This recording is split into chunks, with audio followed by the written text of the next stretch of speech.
So I'm pretty sure DJ will not be joining us today. He's having, hence the reason the show was not on yesterday. I had a bunch of doctor's appointments, so DJ and Jeff took the show, but DJ's internet, something is going on. I think he's getting the backlash of the Rogers issue that we had here a little while ago. So he said the technicians will be are on it, and the technicians will actually be getting it corrected hopefully by tomorrow. So hopefully by the end of the week, DJ's back up and running here. Yep. We're going to move some things around to make sure that we deliver for you guys every day, regardless of the internet issues. So there are going to be some changes, so pay attention to that. So you got the Deanster and the Dano today talking about, Dean, supply and demand, brother. It's going to be a really, really good show today, and I'm really looking forward to it. Yeah. To the HPLS podcast. Live, relevant, and high performance information, conversations, and education weekly.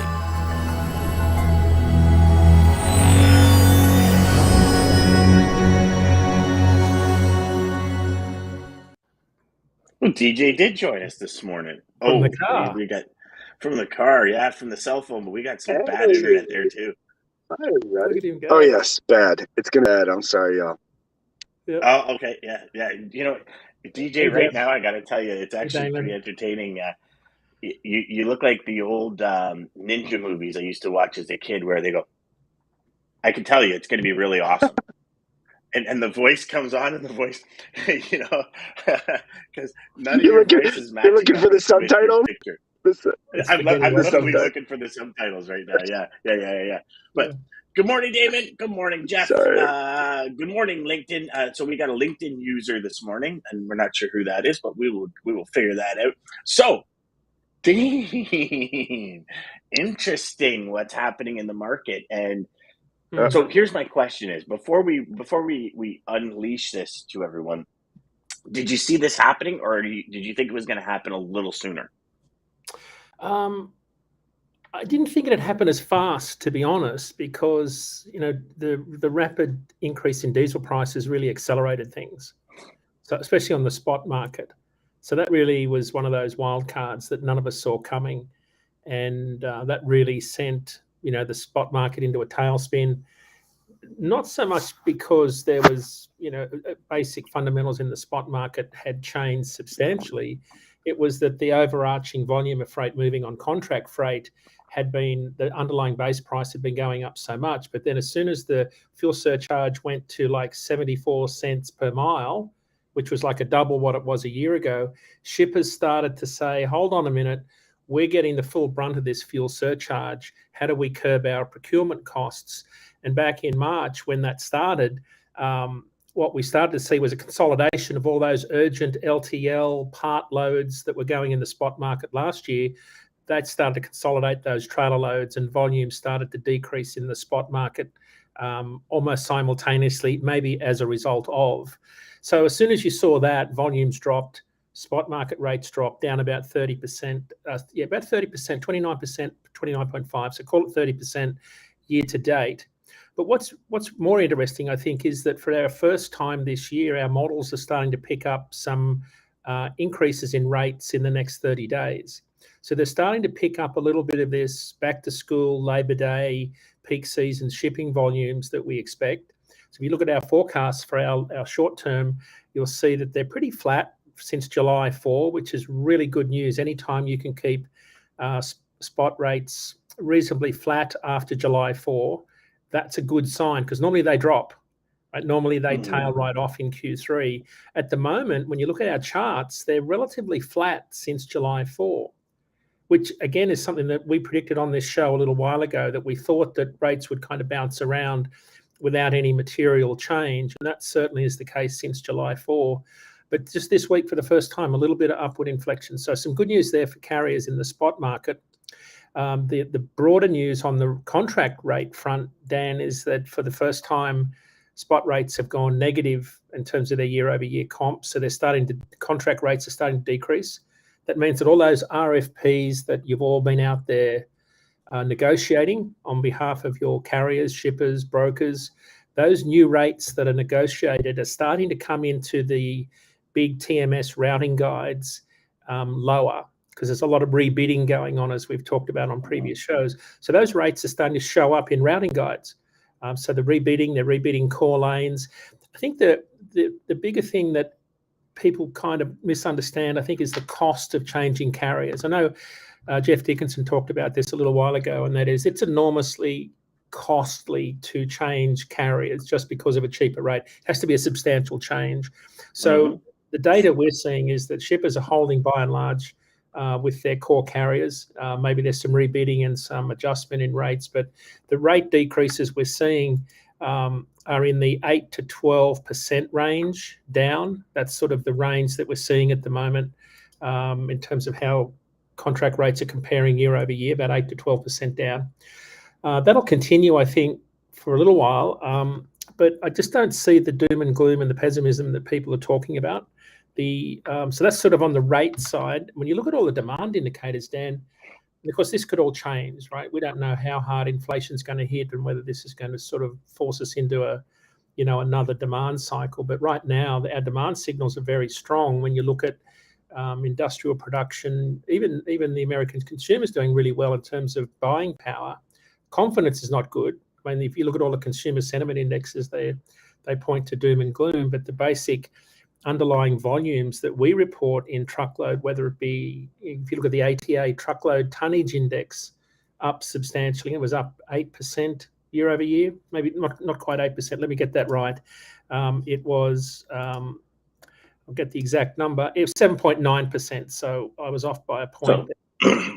So how dare you, Dean? Yeah, how exactly. dare you not be off by a point on a live show? But that's significant, right? That's significant that tonnage. Huge. Tonnage, that's the contract freight market tonnage, is up 8% year over year. I mean, think about where we were this time last year. We were in really uncertain times. So US Bank National Shipments Index up 2.3% this quarter compared to Q1. So and you're talking like from a large global perspective, or at least North American perspective. Yeah. So if you're talking that much increase in freight, that's a huge amount of product that's gone up. And I think, Dan, the bigger point is that, Jason Miller does all of this research, for everybody in the industry to consume on his LinkedIn page. And when you go back and look at his ton-mile index that he produces from 41 industries, it's probably one of the most reliable freight market indicators in the country. Is his Michigan State University for-hire truck tonnage index, TT mileage index, I think, TTMI. And it shows that not only are we doing well this year compared to last, we're actually doing slightly better than 2018. And I think that's always been the year that I've lent back on. We talked about this on the show last week as the most normal freight market year that we could compare to before things started to go crazy in terms of an up freight market. And we're doing better then. Everybody remembers how good in trucking 2018 was. And for perspective, our spot market looks a lot like 2018 did in terms of demand. But the problem for carriers, and I guess this is good news for brokers and shippers, is that the amount of trucks in the market resembles 2019, right? So that means we've got too many trucks. 2019 was an oversupplied freight market. There were too many trucks in the market, and that's what. And shippers also got smarter. In shipping through 2018. Like I could share my customers. Our volumes dropped by towards the end of 2018, because at the beginning we obviously weren't really sure what was going to happen. And obviously, to two of your points, one, to change carriers is a huge cost. It really is. Not just a dollar and cents cost, but an image, credibility, and brand possible cost as well, because you're working the account. And yes, sometimes you might take certain things for granted, but you understand the way the business rolls, and you bring somebody in that doesn't understand it. And then there's this issue, that issue. So there's that image, credibility, and brand cost, as well as financial cost. And then you take into the fact that when 2018 hit, it was one of these things where, like, we sat down with customers. I mean, I tried to sit down with customers almost a year before saying, listen, ELD's coming. And I can remember some Magna companies were like, yeah, but we don't have to worry about that. And I'm like, well, why? And they're like, well, we're Magna. I'm like, okay, I understand that, but your volume of shipping, you have to worry about that more than the guy that ships one skid across Canada once a week. Like it matters way more. Right. So when all these things started hitting and all these costs started skyrocketing, it was probably May or June, so almost halfway through the year, by the time a lot of my customers came back and said, okay, how do we figure this out? And I was like, okay, Right. well, one, we lock in pricing with carriers. We give them the business. Rates drop. We still give them the business because we have to develop and Right. really nurture these major relationships. And I said, in second, we have to get smarter about how we ship your product. So I've shared the story where we were shipping transfers across. We turned them to rail, and we took an $18,000 load, and it started to go for $3,500. Actually, 66 because it took 2 containers to move the 110,000 pounds. Yeah. That type of thing. And I see shippers going through that same process right now, where they're saying, okay, well, how can I get better at shipping? You mentioned something earlier where those expedited LTL shipments are now becoming a truckload. A truckload. Probably the last month and a half more than any other time since COVID, where shippers are finally saying, okay, like, what is my prime optimum shipping volume, right? And what I mean by that is for every shipper that's doing LTL, there's always a prime space that is the most profitable. So when we were dealing with a high-end vanity company in California, the first thing we did is we sat down because they were shipping 2-3 LTL shipments a week, but we're talking 10-12 skids. And I sat down and I looked at it and I said, okay, truckload is too volatile, especially out of California, because they didn't have the volume where you could keep a carrier busy, where they would say, okay, I'll lock you in at this rate. I won't bother with produce and that because you're giving me business all year round. They just didn't have the volume, right? Like a truckload a week is not going to get you very much clout with California carriers who are wheeling and dealing in produce and this and that, right? But what we realized was 8 pallets was the prime shipping, meaning every pallet, the cost per unit was so much lower at 8 pallets. When they shipped 4, because you have the premium of the 1 pallet plus then you have your 3. When it came to customs, when it came to everything, because we would do one manifest for the whole thing and we'd break the manifest up in Ontario and distribute it. That actually became their prime number to ship out of California, 8 pallets. Not only that, it was easy to book 8 pallets. 2 days later, book another 8 pallets. 2 days later, it was super easy, and it was such amazing transition to book that. And this is what I hear a lot of shippers talking about: is how do I get smarter at doing this?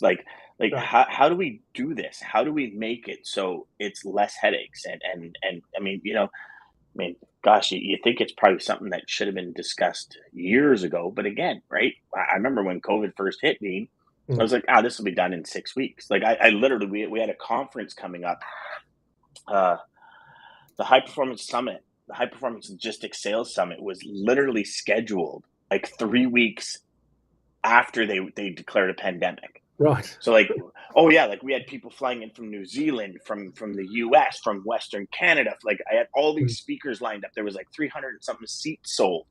And it was 2 weeks before we were on stage, it was pandemic, everything shut down. So what we did is we just moved everything 6 weeks. And then we moved it again. Then we moved, I moved the summit. Everyone that bought tickets was probably at one point God Lord, does this guy even know what he's doing? But you're moving it to 6 weeks, 6 weeks, 6 weeks. Yeah. Trying to get in that, trying to keep that momentum and trying to keep that energy alive. And we ended up, it ended up going from literally March all the way till December of that year. Right. And it ended up being virtual as opposed to in person, right? So there's all these things that change, and it's how do we swing and adapt to it, right? Yeah. Yeah, well, the change is underway, that's for sure. I did want to share, I'll just summarize while we're on this sort of contract rate side of the market, because I think it's important.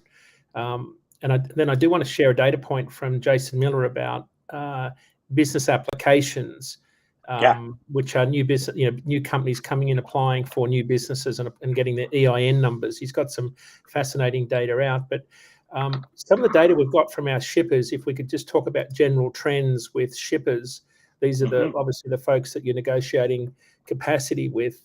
So a lot of the contract rate negotiations are already underway. The annual RFP is one method. Some are doing some smaller mini bid carve-outs on core lanes where there's high volume.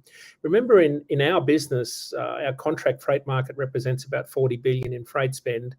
About 80% of the volume of loads move on 10% of the lanes. So there's a lot of density around some of these lanes with the very big shippers in the country. They're doing some soft negotiations with core carriers, as I mentioned, 8 to 15% contract rate negotiations or reductions for the incumbent carriers. Shippers are using the softer market conditions to optimize their carrier roster, making sure they've got the best carriers with the highest service levels. That's something Jeff talks about a lot. The price is one thing, but service levels are another when it comes to trucking. They're also taking a surgical approach to this. They're using lane-specific benchmarks to identify and quantify opportunities. They know that the cost of carrier churn is high, so they're staying with their incumbents and generally looking for the next market cycle. One of the things that we've always seen with shippers is they're always and if we could use that ice hockey analogy, and I'll probably get this wrong, but when they're always sort of playing where the puck is rather than skating to where it will be, which was, I think, a Wayne Gretzky comment, if I'm right. Well, Wayne Gretzky had said you always play to where the puck's going to be, not where it is. And when you think about where shippers typically think about rates, and a lot of people in trucking for that matter, they're always thinking about where rates are based on where the puck is, as opposed to where the puck's going to be.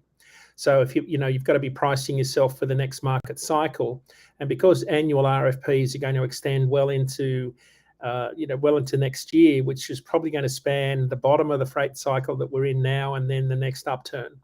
So shippers are thinking, okay, what's the longer term play look like here, and how do we do what we've always said on the show, and that's leave something in it for the next person, which is making sure we've got a fair rate, it's a fair price, but we've got good service.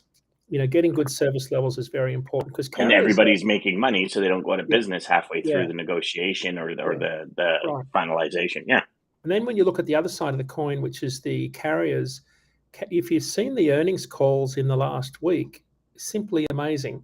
The profit, income and revenue growth from the truckload carriers in the earnings calls are simply amazing. So that confirms what we've been saying for a while, and that is that carriers are having a very good financial year so far. They had a very good financial year last year. So some of the earnings calls are really reporting good profits, but also a very interesting outlook. They do see some softening in freight demand, lots of volatility, but nowhere near the decrease in demand that some people in the media are forecasting.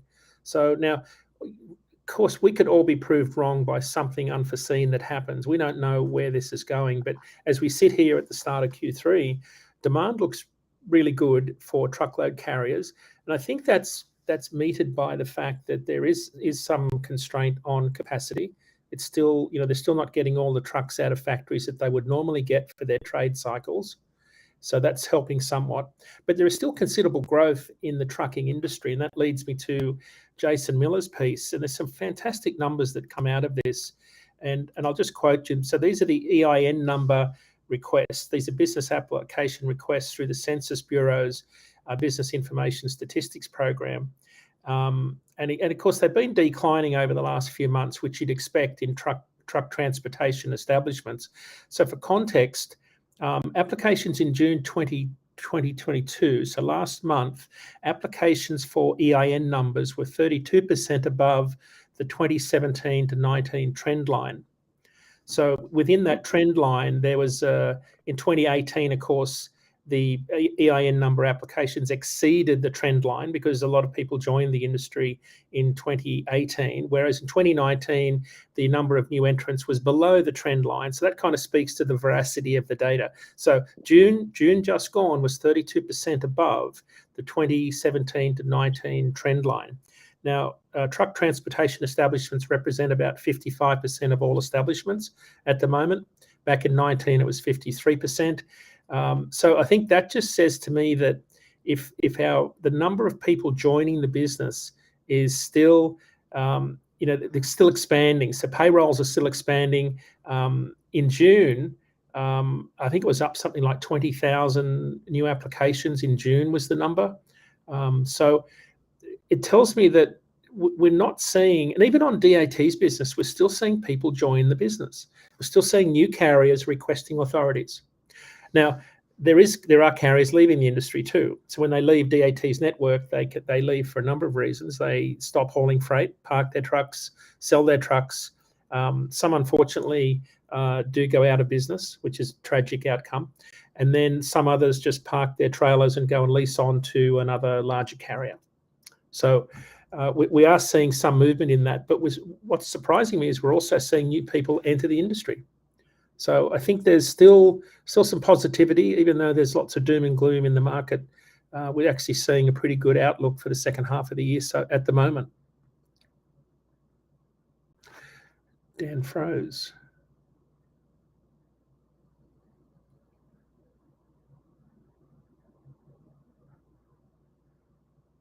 We've lost Dan. I don't know whether I'm the only one on the show or not.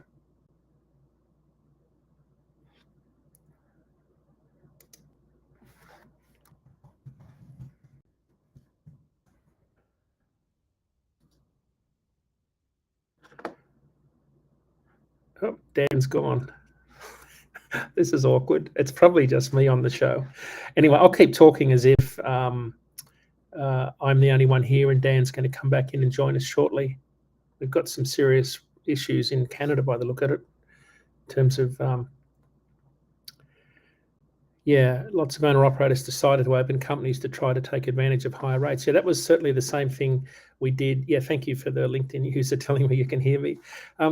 We talked about this on a show a few months ago that we're seeing a repeat of 2018, 2019 freight market. So remember in 2018, spot rates were high and everyone went out and bought new equipment. We had record numbers of new trucks ordering in, I think it was maybe September, October period in 2018. And then, of course, there was this mass bleed off in capacity in 2019. Our biggest fear was that we would see a repeat of that. We haven't this year. It hasn't happened. Bankruptcy numbers haven't emerged yet to show that we're seeing anywhere near that cataclysmic outcome that we saw in 19.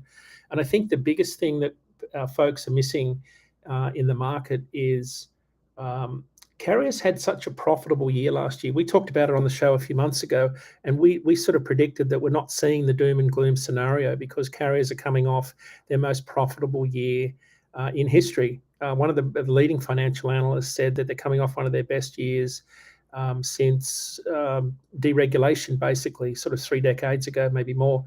And that has put carriers in a really good position. Now, I'm talking about small carriers. The average net income of owner-operators and small fleets last year was $70,000, according to Todd Amon over at ATBS in Denver.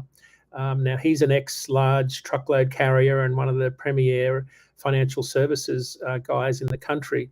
And that's a really good benchmark to follow, atbs.com, if you're not following Todd Amon. So then we fast forward to this year where we're now starting to see some of the earnings calls produce incredible results. So truckload carriers are in pretty good position, especially the contract carriers. They've got a fuel recapture program because contract rates have never been as high as they have been right now. Dan's back. There we go. And you know what? That was the weirdest thing ever. Wow. So you went dark on me, and Yeah. I've lost all of the chat. Like, I see nobody in the chat. Yep. Your internet bar just disappeared, and it's still gone. Right. So you have zero internet, but yet everything went dark on my end. It said connecting, and I'm sitting here going, "What is going on?" I'm looking over at my router, and I'm like, "Okay, Roger's still up." I'm thinking, well, you know what was funny? You froze with your eyes closed, looking at the camera. And I thought, "Oh crap, Dan's fallen asleep." So I kept talking, thinking he's got to wake up any minute. He's got to wake up. I thought, oh no, he's having a microsleep. Oh shit! Like, is his head going to hit I just the table? developed narcolepsy along the way. Yeah. Like, you know. Well, I immediately thought treatment. You get narcolepsy with it. Well, you were saying before the show that you don't sleep well and you're having all this treatment. I thought, oh no, this is awkward. So well, I have been up since about 2:45 this morning, so that's interesting. So for all y'all, I don't see any of your chats for some reason, and I really apologize. Power nap. LinkedIn user says power nap. Yeah, one of those. You know when you're in the middle of a conversation. Yeah. Okay, we're back. You know what I mean? Yeah, But yeah. so I apologize, everybody. There was a couple of people that were. It comes with age, Dean. Laugh my ass off. Nice, Yeah, Jeff. That's exactly. nice. Sorry, everybody. I don't know what happened there. I thought Rogers let us down again, so hopefully they were able to get all the 911 calls because that was a huge issue. That my sister-in-law works as a 911 dispatcher, Right. and she said you should have seen it when the Rogers lines went out. Oh. Like everybody at 911 is just looking at each other, going, "Something's good," because they're not allowed their phones or you know what I mean, like at their desk, right? So it's literally just the desk, and she goes, and it was like ring, ring, ring, and she goes, it was the eeriest feeling ever. It was like no phones ringing, and you're in the middle of one of the busiest 911 dispatch centers, and her center dispatches for like Markham, Ornamente, like all these different places, and they were in the middle of a major structure fire call. There was some things happening, and she says it was just. She goes like, you've never seen panic set into people like you did. I mean, there's 911 operators that are on the phone with people that are in a burning apartment building, trying to talk them down while the firefighters come and get disconnected. Like, can you imagine that? I mean, I don't know, man. That would be crazy. That would be crazy. So, what were you getting at? Because where I lost you was with Jason's touch points. I was doing a bad job at filling, wondering what the heck am I going to talk about? And Dean, it's funny you say it because I was doing the same thing because I'm thinking I'm live and you're gone. So I'm like, oh, Dean's gone. Let's just address some of the questions. And I'm going through some of the comments and I'm not even live. That was hilarious. So I'm sure you did a great job. One of the things that we've seen in the last few months is that there's been a shift from spot back to contract. So, higher rates in routing guides encourage large carriers to reject fewer loads and accept more loads. So remember, a year ago, carriers were rejecting about a quarter of all loads tendered on the contract market. That's down to about 10% today. So acceptance rates are very high. Why wouldn't you? Rates have never been as high as they are. So didn't the shippers also, though, because we talked about this before, didn't shippers also say, okay, we'll agree to some higher rates, but you got to stop rejecting the loads. Like we get agree to higher rates, do your job, and pick up the freight when you're supposed to pick it up. Because I'm sure there was that conversation, right? Yeah, higher levels of service commitments, and that's why folks will be finding it hard to offer rate reductions. Asking for rate reductions on the chance that it compromises service. So there's a delicate balance between service and price and available capacity for each of those shippers. So we're seeing more of a 90-10 ratio, 90% contract, 10% spot versus 75-25 this time a year ago. So the spot market is definitely weakened, but always remember it's the smallest part of the freight market, but for a shipper it can be the costliest. But right now that's not the case. There's obviously savings to be made by moving freight on spot market. And the trend that we've been seeing is that shippers are being very selective about their bids now. Instead of bidding out 100% of their lanes, they're only bidding out a certain selection of the lanes because as at the start of the show, we said that, most of the volume moves on a small percentage of the lanes and they're leaving that excess volume that they're not putting into the RFP go to the spot market. So we're still seeing healthy volumes in the spot market. Our data shows that, and I'll just pull up some stats here, our load post volumes are back below 2020 levels for the first time in dry van. But I think the carrier equipment posts is more concerning. Carrier equipment posts last week were the highest we've ever seen in July. So a carrier equipment post is where a carrier is posting their equipment on our load board searching for a load. That's the opposite of a broker posting a load looking for a carrier, which is a measure of demand. So we're seeing carrier equipment posts at the highest level we've seen for July in dry van and reefer, but in flatbed, the highest level ever. So, because flatbed has cooled off substantially, right? Because the steam has really gone out of that market rapidly. There's definitely cooling off in the housing market, as we've talked about. So that market is softening. There's a lot of softness in the rates. There's a lot more room to go down. So remember that capacity looks a lot like 2019 levels in terms of carriers posting their equipment. Low rates is going to force that migration of carriers over to the contract market and work for larger asset-based carriers to keep the wheels turning. There's still opportunity out there for small carriers, though, and they're still seeing opportunity to join the industry and do well and grow their businesses. So it's a precarious time, and I think the broader macroeconomic issues are the ones that sort of weigh on my mind heavily, because I just don't know how much that's going to impact the people that buy things that we haul freight for, which is kind of all of us. But in the last 2 years, the resilience of the consumer, the spending power of the consumer has continually proved me wrong. And despite high inflation numbers, we've still got pretty good retail sales numbers. It's it's the spot market and the posting of equipment. You see that when it starts turning into a shipper's market, right, where rates start plummeting and all that kind of stuff, and there's so many trucks. Does that correlation happen? Like, do you see that correlation with the new companies that came in, or it's just what it is when it comes to this market, Dean? Like, what is kind of that? Can you break that down in those percentages?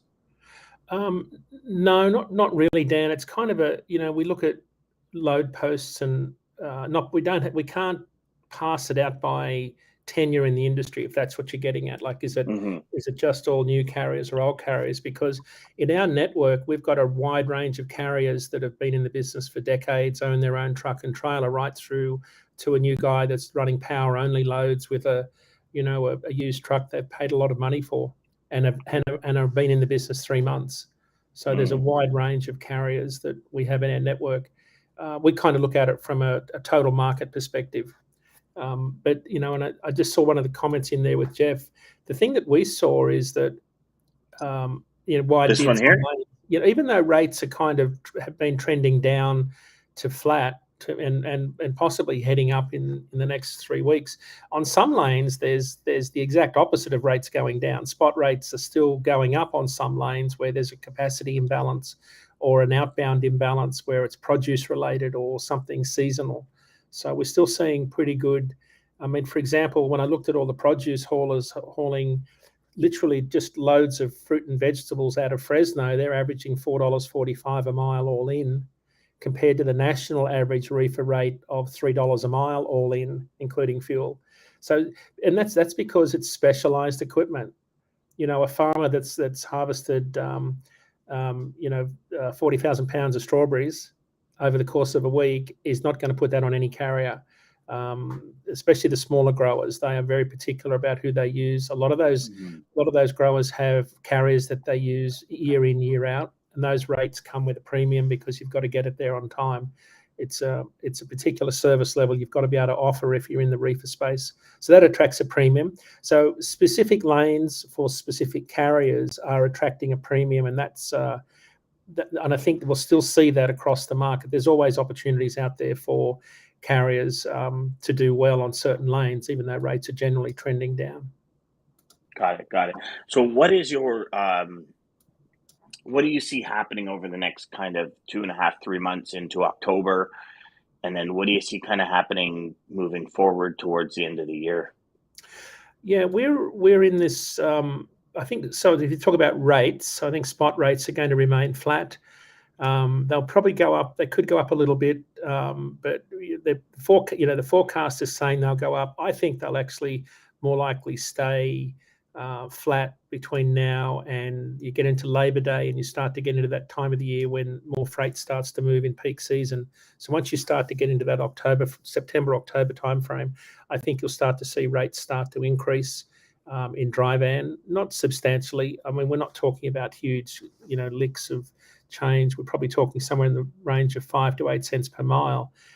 The dry van, that's the dry van sector. Reefer sector will definitely, it has some surge potential around Thanksgiving. So you'll start to see fresh turkeys moving 3 weeks out from Thanksgiving. So you'll always see, Joplin to Chicago, Joplin to New York City, You'll see lots of demand out of those outbound markets where there's not a lot of inbound freight. So shippers will pay a premium to move those loads at those times. So I think there'll be some normal seasonality, is what I'm saying, Dan, in dry van and reefer. This is not unusual seasonality to see rates cool off, remain flat between now and Q3, end of Q3, and then start to have a little bit more volatility and uplift. But then they'll cool right off next year. And I think the wild card that we're sort of watching is the impact of the port disruptions, the labor negotiations.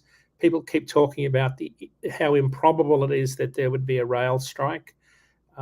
Yet the more things go on, the more people are concerned that it could happen because labour negotiations have never been as bad. Great article in the Railway Age if you want to learn about the railroad strike. So, yeah, I still see, flat to increasing demand is how I would put that, Dan. I think there's going to be pretty good demand signals for the rest of the year. This is normally the part of the year where you start to get into peak shipping season.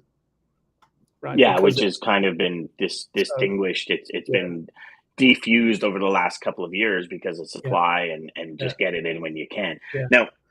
Now, so we got a couple of questions, but before we get to the questions, it's interesting because if we're talking 5 to 8 cents a mile, right?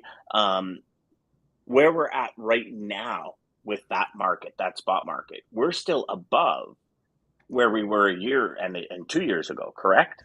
We are way above. We're even 29 cents a mile above where we were of all the pre-pandemic years. So I mean, we're still, spot market rates are still much higher, and if you're 29 cents above, then you add another 5 to 8 cents. We're still well above where we were, call it 2017 pre-pandemic, right? Because 18 was the spike, 19 was kind of like that cool off where everybody came in and rates dropped, and then obviously 2020 with the pandemic. Well, we're 4 cents above where we were in 2018, right? 4 cents above. So, and 2018 was that year when everybody's sphincter tightened right up, and they were like, "What the heck is going on here?" Right? For sure. Yeah. So reefer is exactly the same as this time in 2018 at $2.18 a mile. That's excluding fuel. Flatbed is 8 cents per mile higher. So yeah, we are better, same or better than 2018 for mid-July or third week of July. And 2018, I remember when I first met you in 2019. 2018 was that year that everyone was saying you can't do comparables to 2018. Like it was such an anomaly. You can't do comparables. So it's interesting now because now that is the benchmark. Right. Like that's when we're talking about this rate increase and this holy crap, rates are insane. It's like, well, where are they compared to 2018? Because in 2018, that was like the highest hike I'd seen in all my years in the industry with rates. So it's interesting how the data sets that we use change. Well, you asked last week why 2018, because there were things happening in 2018 that were unusual. And of course, the pandemic has been more than unusual. So what year do we compare it to? We had, and I'll quickly repeat them, late 17, 2 Cat 5 hurricanes, early 18 changes in the tax code, accelerated depreciation. A lot of people bought more equipment.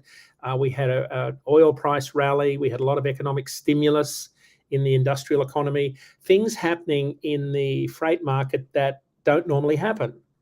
And of course, you fast forward to, and then 2019, carriers were still shedding capacity all the way up until March of 2020 before the pandemic hit. Like that was a long period of time when the market was in a downswing. And then of course, what year do we compare the last 2 years to? And when you look at the data, can you compare it to anything? It's almost impossible, but the seasonality of it looks a lot like 2018 did. When you look at all of our charts, it looks a lot like how the market behaved in that period of time. So it's interesting because a benchmark that people would say you cannot use this as a benchmark has now become the benchmark. Yeah. And that's why that's sort of our view of the world at DAT, right? It's probably a third of the truckload market that we're talking about in terms of the number of loads we see through our network. And, we've got 150,000 carriers on our network. It's the largest freight network in the country. So we're seeing, pretty good market behavior. We're not seeing all of it. We're not claiming to see the entire market like some, but we're seeing a decent chunk of the market. I love So it. I love it, Dean. so I love it. yeah, Let's I get to think some of the questions here. yeah. We've got Adenola. How are you, my man? I hope you're doing good. Which is better? Better dedicated rates or spot rates? That's a really good question. I prefer dedicated rates because if I'm running a trucking business, I like predictability and I like to be able to run forecasts and I like to know what my margins are so I can plan ahead with my my acquisitions, my equipment replacement cycles, staffing levels. Dedicated rates allow you to lock in that. Dedicated has become very popular, of course, in the tight capacity market. We'll see a swing away from dedicated back to more spot market activities, I think, when the market loosens. That's a normal market behavior.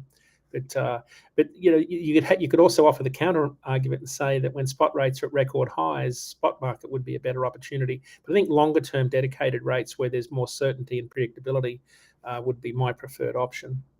And I think from a shipper perspective, I'd probably prefer dedicated over Yeah. spot as well, because again, like you talked about, you can determine profitability. You can understand your cost per unit to ship. You can understand all of it.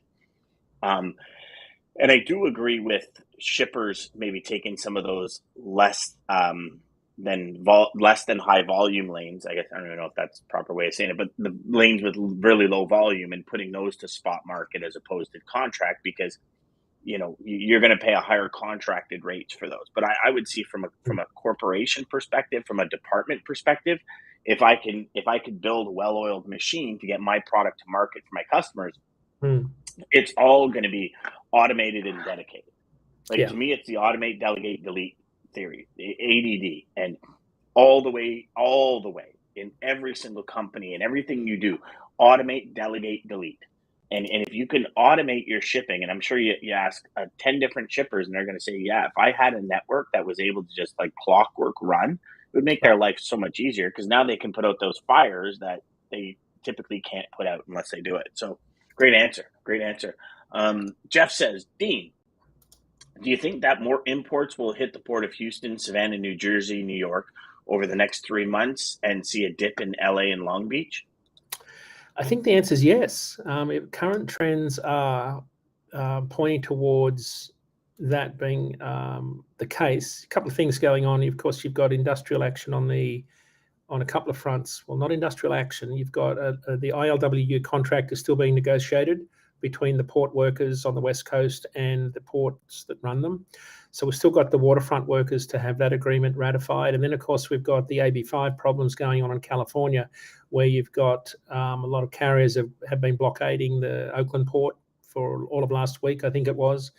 So there's still a lot of unrest going on the ports. I think that is what shippers saw coming, and they started to shift different volume away from there. And the numbers show me that year over year, East Coast volumes are up 5% year over year.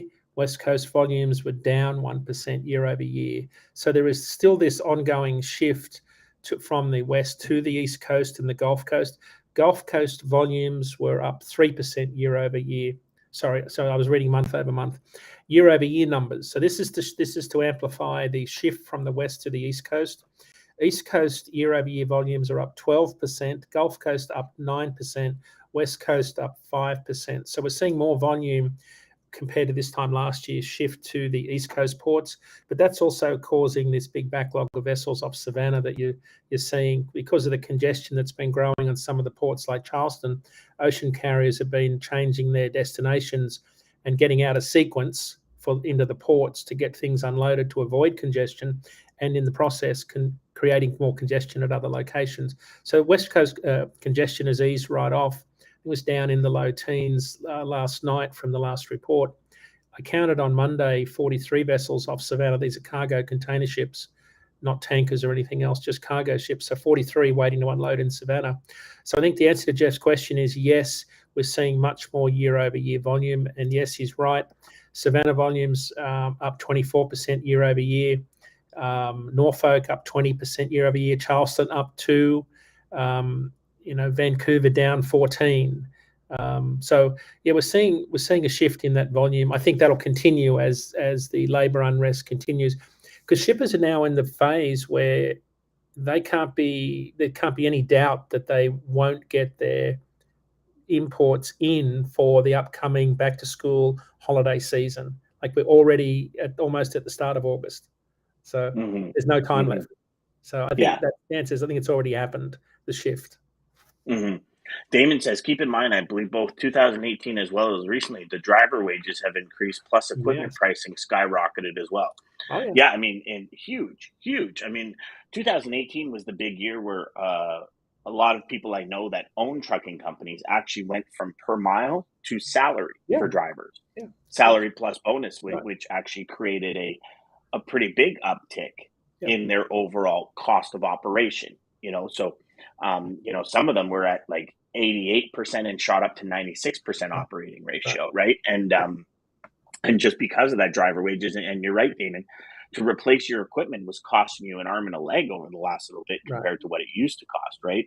A lot of companies also said, I'll stick with my equipment for a little more. I mean, I was having a conversation with a friend of mine that owns a company, and he was like, I'm looking at the cost and what I can get for all my equipment. He goes like, I'm thinking, man, if we got 10, 15 trailers we don't really need, let's just get rid of them. Because he goes like, I can make a profit. I've had them for 3 years, and I can make a profit on getting rid of them.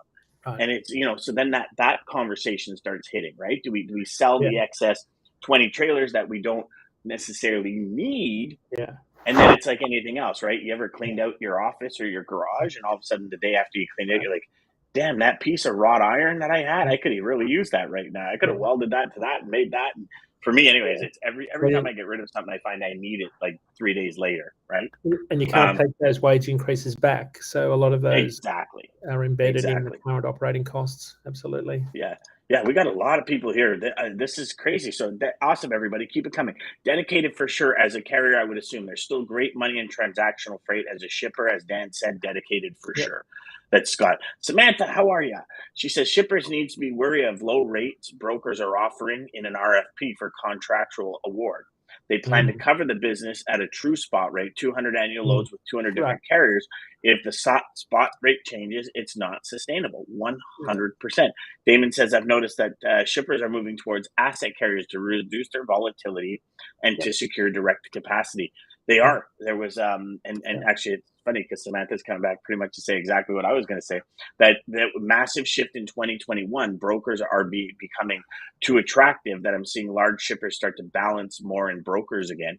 And it was, there was, when this first happened, there was that switch, right? Because it was like, and again, I'm going to call some of you out there here. It was the shit brokers. Like, and again, Dean, you know me, I'm all about calling a spade, right? It's the brokers that said, I have capacity, I have trucks, and they're just going to try and find something on DATS load board or ITS or something. And they don't really have trucks. They don't really have the relationships. And that's what really gives all brokers a really bad name, right? Like you find 10,000 people that deal with a used car salesman or buy used cars, and they have no problems. But that one person that has that snake oil used car salesman, everyone hears about it, right? And it's like everything. If you know somebody that gambles, you don't hear when they lose money, you hear when they win money, right? So we only hear a certain side of that story. And this is what I found in my years in the industry, is listening to salespeople. And in my head, I'm going, you don't have a truck. I mean, I remember being taught that way. Yeah, we got trucks in your area. And I remember with Plusmark hanging up the phone and looking up at my buddy and saying, I just got 5 loads a day for the next 6 weeks. And literally everybody in the development center I was in jumped in to help me find trucks because I said I had trucks. Not that I will find trucks. I had trucks waiting. And it's like, now you have to make sure that you come through on that lie.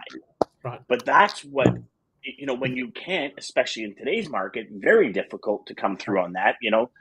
It gives us a bad name. And you're right, Samantha. It's they're seeing the attractiveness of brokers, and then the brokers are letting them down. I mean, you talk to Greg, you talk to a bunch of people that we bring on the show, and they're like, "No, I've gone asset just because of visibility, because I was told one thing and given another." And we're talking with, major third-party companies, like major 4PLs that are just dropping the ball, trying to keep business.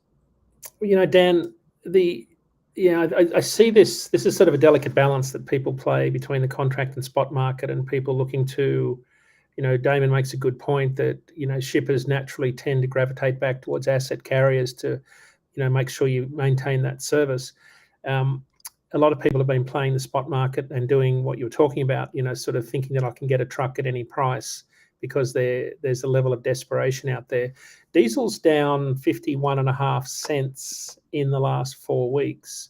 And what you'll start to see, just like as diesel went up and spot rates went down, as diesel comes down, that downward pressure on spot rates will start to disappear. Because diesel has been, in the last 3 to 4 months, one of the biggest drivers of spot market rates by far. So and I think that's partly why we're starting to see a little bit of flattening out and upward lift in spot rates, because diesel prices are coming down and forecast to go lower, according to the EIA. So different conversation. What is creating that? What is creating that the pricing of diesel going down? Because where we are in Ontario, right? So when before the government implemented tax cuts and stuff, and the Ontario government said we're going to cut it, and it's going to be like 11 cents a liter. Like, we were up, when you do the conversion from liters to gallons. Now Canadian money, so then you got to convert that to US money, right? So your 1.3128 exchange. Right. But we were up well over $9 a gallon. Well over $9 a gallon. And it's come down.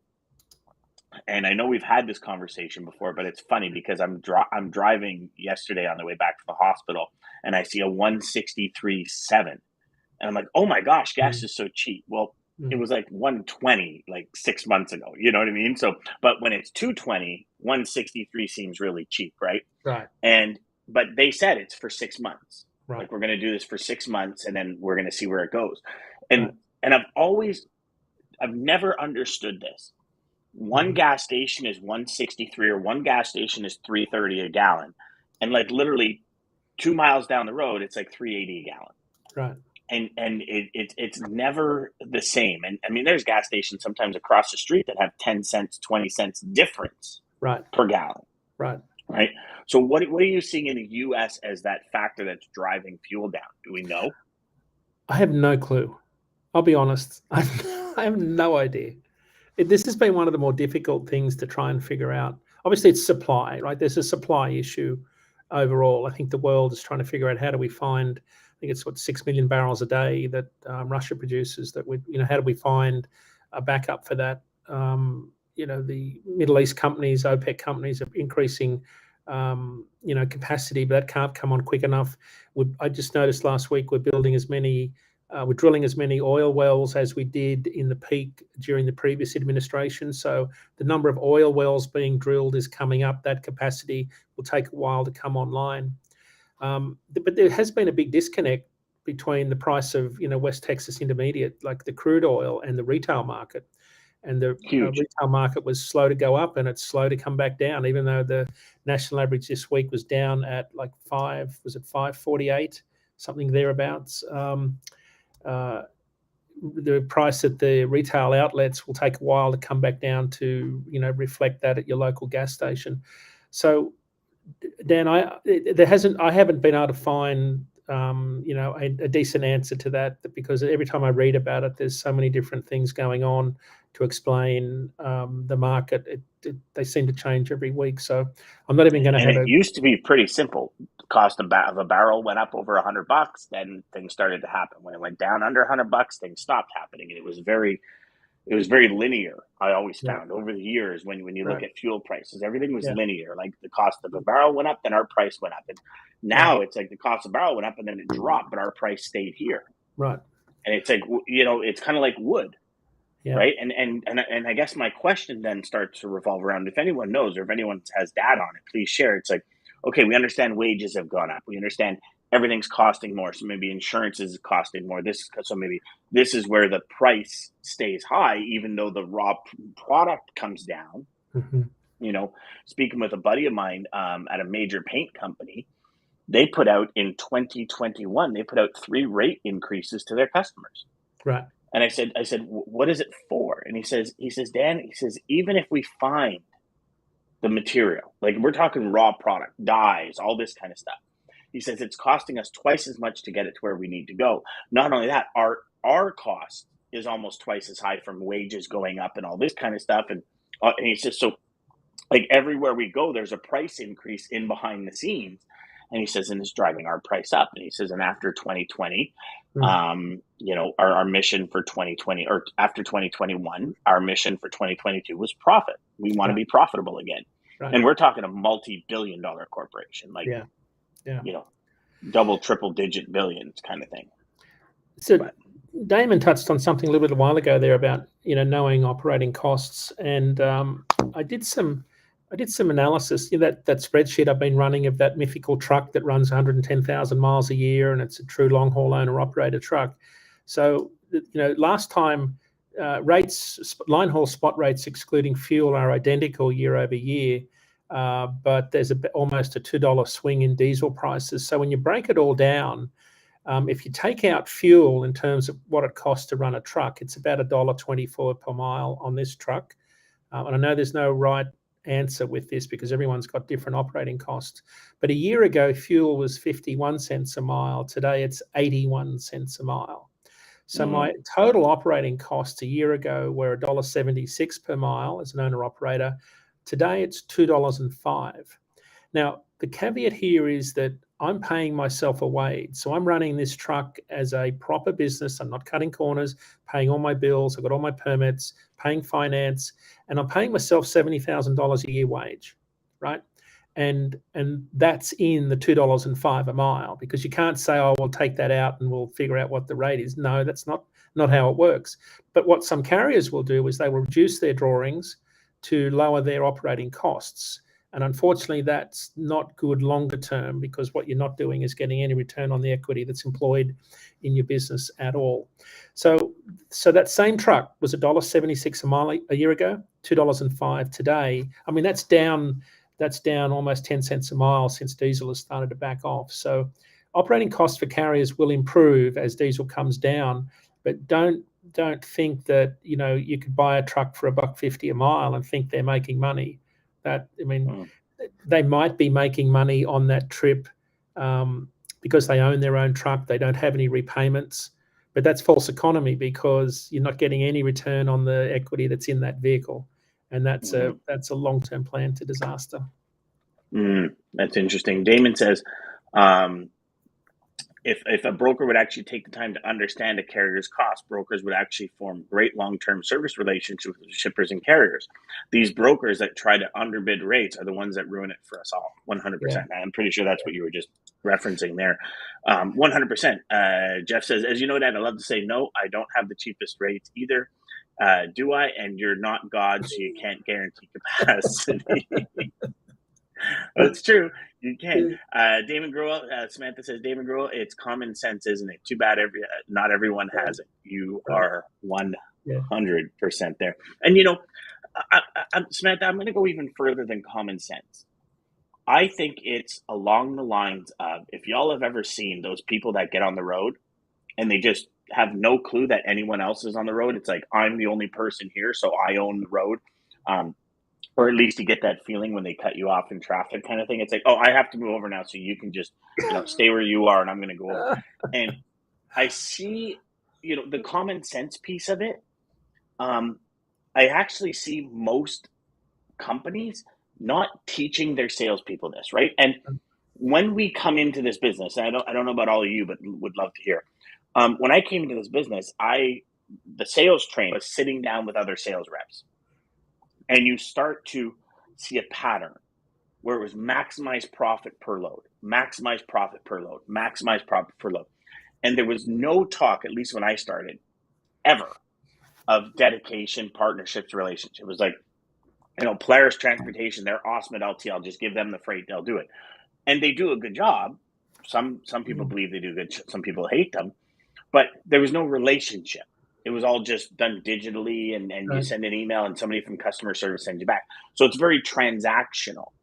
And it's when you make that flip, like Daman said, to that relationship driven. Like, one of the things I've shared with many, many, many students is when you come into this business, don't just start calling people. Talk to your supervisor, talk to your manager, talk to other salespeople, Get 5 to 10 suppliers that your company loves and trusts.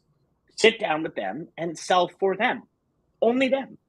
Meaning if you're selling for a supplier that's Kentucky to Chicago, and this person says, well, I do Kentucky to Oregon, say, thank you very much. Have a great day. When I can get that lane with my select 10 suppliers, I'll call you back. Right now, I'm looking for this. And be that direct. And a lot of brokers are like, Dan, you're crazy. You're leaving money on the table. Yes. But would you not rather design a career around your life and have a career that when things in the market happen, when economic drivers happen, you can remain sustainable, and you're not fighting to feed yourself. Do you know what I mean? There's a big difference. And if we just get that concept, it would change everything. It would change everything. And, it's true. Relationship is the key, right? So, or Jeff, I don't know, we're getting short on time. Daman, I could not agree with you more. I know what the carriers' costs are. That's what I preach to my customers and other brokers. Wake them up. Been in the industry for a very long time. Check out my profile. Scott says, Daman Grohl, the successful sustainable brokers are doing just that. Goes back to proper training and development. That's exactly what I just said. Yeah. As a carrier, we'll take losses on loads just to move a truck. If we can run 10 decently to take out a loss of 1 to 10, we'll do it to keep our drivers happy. Sometimes we do it just to help out our customers. Most carriers I know are flexible. And that's so true, right? But that's the relationship. You have the relationship with your customer. It's a give and take. I mean, I don't know how many times I've said to my suppliers and my partners, I've said, listen, what's your rate on this? Well, my rate's $2,500. Okay. I got 22 in it. That's what I'm charging the customer, but I'm going to give you 25. I know you need to get it done. I just need to get it moved to save face. And I've lost $300 just to save face, like Damon's talking about, to help, right? As a broker takes one of two approaches. Your carriers are your product. Without them, you have nothing. Understand what they want and need and make it happen. Yes. Focus on rates. Take advantage of carriers. Shame on them for not knowing their costs and how to get profitable business. This happens every day. You just talked about $2.05 a mile. There are spot rates posted every day by brokers for 98 cents a mile. And that is actually friggin' disgusting. But then, on that, as a carrier, you'll take wins and losses, because I might have to run for, $1 a mile, but I've got to get to a market that might be $3 a mile. So over the time, I average at 205. So you're always going to have wins and losses on lanes. But if you can average 205, then that means you'll be profitable long term. So, that's just the imbalance in the market that we're seeing right now. But unfortunately, some carriers don't know their operating costs, and Samantha is exactly right. Shame on them for not knowing. Yeah. It's like the time I asked an owner-operator at Transcend, I was like, well, how do you know you're making money? He goes, well, I have money in the bank. Yeah, right. We talked about this when we talked about your friend that blew his engine, and now, he's a huge amount of money into $85,000. it, and 85 grand. And it's like, okay, so how many owner-operators have 85 G's in the bank? Good question. Right? Like, think about this for a second, right? So I asked him, how do you know you're making money? He goes, I got money in the bank. What is money? Right? Some people, 10 grand is like $1 million. Yeah. Some people, $1 million is like Burger King pocket change. Yeah. Right? So it's all relative to your perspective or to your outlook in general. But what is money? And that driver, money to him through further conversation was about 15 grand. So you think about it, if he had one of the problems that your friend had, right, he'd still be out $70,000. All of a sudden, I'm profitable goes to, I have to file for bankruptcy, or I have to take out another loan, which then increases my rate per mile because I have to pay that loan plus the interest, right? It's crazy how it all goes. But what do we got here? Adam Wingfield is doing amazing work in this space, helping carriers just say, well, I have to take this loss, but giving them the knowledge to make better decisions. Perfect. All right, my man, Dean, that was a great show. I apologize, everybody, for the technical difficulties, but Dean, you rocked it, man. You filled that space while I was taking my nap, so it's good. We're ready to go. That should be the screenshot That should be the image, that the screenshot you capture for the promo is you Yeah. asleep and wondering what the hell's going on. Yeah, data day Wednesday, Dad's sleeping. Nice. No, we'll forget that. Thanks, Right. everybody. Have a fantastic day. Dean, enjoy the show that you're at today, and Thank you. I hope everything goes well, my friend, and we will chat soon. All Take right. care, everybody. Have a Thanks, everyone. fantastic day. All right. Centurion Trucking, our motto is people before profit. Today's market requires more transparency, consistency, and focus on what our clients need to win. Centurion Trucking and American Logistics are poised to help their clients achieve and surpass their targets. If you're looking for a team that honors your needs, dreams, and aspirations, then get a hold of Daman at American Logistics